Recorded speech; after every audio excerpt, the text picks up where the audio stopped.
Hi guys, my name is Sarah and welcome to Trade and Elevate with Sarah. About 6 months ago, I started this channel and I named it Trade and Meditate.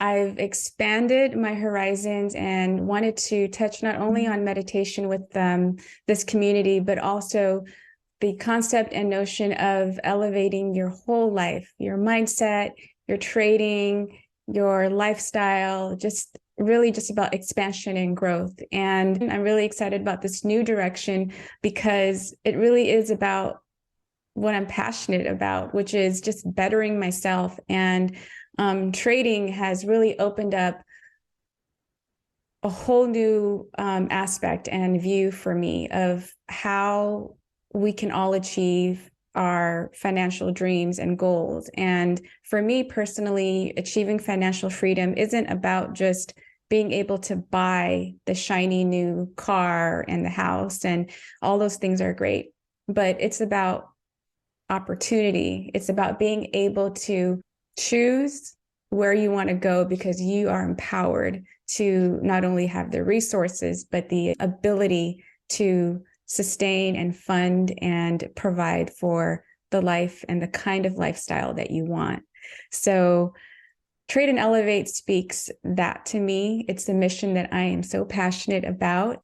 So in this episode, I want to talk about the value of persistence. There are so many things that we have to develop within our habits and mindset and psyche to become successful in anything that we want to do. One of the key muscles is the muscle of persistence. That's really important because how do you build persistence and what does it really mean? So by definition, I think we can all agree persistence means to keep doing something over and over again and not giving up, no matter how hard it is. Persistence is building in consistency. Persistence is practice. Persistence is not giving up. So many times, and so many of us have gone through something and have felt that it was too hard. Oftentimes we just give up. But persistence, when you put it into anything that you want to accomplish or succeed in, it is a key ingredient to getting you through to the finish line. So how do you build persistence? One of the ways that I have really found successful in building persistence has been just keeping a goal in mind and not really thinking about how you're going to get there, but focusing in on your daily habits. Your daily habits is really what defines your success. So I have found that building out my daily habits or building out my daily calendar schedule has really helped me out. And I realized that there are two ways to build your day. There are people that love to have like a to-do list where you have certain items that you write down in your planner or your calendar and you try to finish it or accomplish it. And I was like that too for a long time.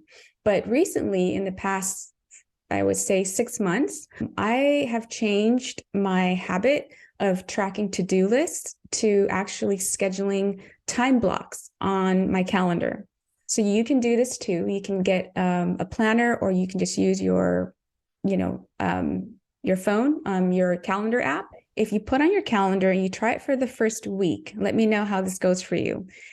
You schedule time blocks in the day, throughout the day, of things that you are committed to doing. So if you have work, of course, that's going to take priority because that's how you get paid. So you block out the calendar and you only commit to work-related activities in those, hours. And then you have certain hours that are dedicated to your personal life. You have to take care of your kids, your family, your home, things like that. And you block times in the day that you have committed to doing that. When you have extra time, you commit to your craft, you commit to your hustle, you commit to learning how to trade, you commit to reading, studying, all these different things. If you consistently block time in your day, let's say it's 1 or 2 hours to just commit to studying or committing to learning something or practicing, back testing in your trades, commit to doing that and don't do anything else but that. You don't even have to write about like what you're committing to complete, but just commit to focus in on that work. So try that for 7 days. I want you to plan out your calendar, take out your calendar, write down the activities that you're focusing in on, or the areas of activities that you're focusing in on, and block those times. When the time is up, you put everything away. I mean, that's a part of, staying consistent and disciplined. You put everything away, and then you go on to the next block of, focus, whatever it is, right? So looking back after 7 days, you can look and you can sort of see where your focus and where your energy has gone to. And of course, it's not going to be 100% in only one area every single day for 7 days. It's going to be a mixture of personal, work, and family, social, right? So it's always going to be a mixture, but you have to be able to know where you are exerting energy and putting only the attention and energy that you have into that time block, whatever that focus is. You put it into the focus within that time block. So I think that's a great way to start. If you wanted to read a really great book, there's a book called Deep Work by Cal Newport. And this book really just started it all for me. And there's another book called Indistractable. Indistractable is another book that really opened my eyes to really managing your time by using a calendar and doing time blocks versus a to-do list. It's really helped me out. I've stayed consistent. I've been able to feel like I'm accomplishing a lot every single day because I've committed and I've been persistent to focusing my energy and my attention on the different areas of my life that are important to me. Yeah, so that is what I wanted to talk about in today's episode regarding persistence and really just self-control and discipline. And I know it may sound boring, but the key to success, fulfillment, and happiness is really about self-control and discipline and persistence. Okay, so let's dive into the basket of trades that I took this week. I'm still holding on. I believe that it's taking longer than I thought. However, it's going in the direction that I definitely had planned on seeing it going. So I'm going to dive into now the USDCAD trade that I've been in for about a week and a half, and let's see where we are in the charts. Okay, so let's take a look at where we are with USCAD.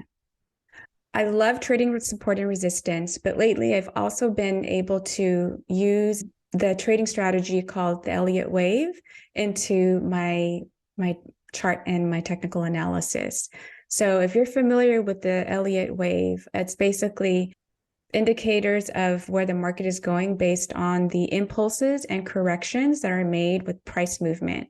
So in the USCAD that we're seeing here, which is on the daily time frame, as you can see, I have marked the wave here of the uptrend that we're seeing at 1, 2, 3, and then 4 down here, with the 5th wave that I'm projecting somewhere around up here at 1.468.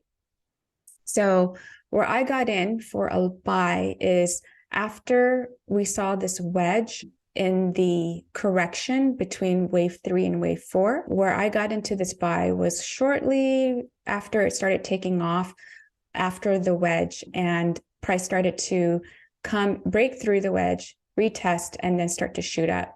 So within that wave, I know that, the correction has been sort of already been completed or coming to an end, and we are going to be shooting for the next impulse wave, wave 5. So with that being sort of a confluence for me, I got in, or actually opened up to a lower time frame, the 4-hour, and here is where we are with the 4-hour. So this line right here, this blue line, is where the top, the wedge that we broke, and price broke out, retested that wedge, and now it's starting to go back up. So within a wave, there are subwaves, and so this is what price is doing right now. It is creating another subwave, and I marked it here as the first wave being here, second, third, fourth looks like it's already made its bottom of fourth, and it's starting to shoot back up to the fifth. I got in right about here at one point, maybe 368. Price almost went down and, stopped me out of my stop loss, and price is now starting to shoot back up. So if we are going into the sub fifth wave of the bigger fifth wave, then we're looking to see price just continue to move up. And so price will be now trending up in more of a rally. So I did mark up my take profit levels here based on new resistance that price will hit. And as it continues to break past those resistance, then I might go ahead and tap out at take profit level 3, or maybe not take all of the positions out, but maybe 1 or 2. I currently have four trades or 4 positions open right now for longs, for buys in USCAD. So maybe I'll just probably exit 2 or 3 trades and then keep at least 1 to see how far it can go up. So yeah, so that's where I'm at with USCAD. I'm still holding my trades right now. I'm not exiting yet, but I hope that this coming week, price will make its impulse move up and give us that fifth wave that we're looking for. So as I mentioned, I'm still in the trade with USCAD long, and I have about 4 trades open right now. I'm holding on to them, and I should be taking at least half of them out once I reach maybe take profit levels 1 or 2, and then holding the rest to see how far they can go up the fifth wave. Obviously, marking the take profit zones at the resistance levels, the key resistance levels that I see. And going back to the talk about persistence, I hope that you take the next 7 days to practice time blocking. Let me know how that goes. And if you feel like you got more out of it, more productivity, more consistency, more ability to focus and being persistent. So have a great rest of your week, and I'll see you in the next episode. Bye.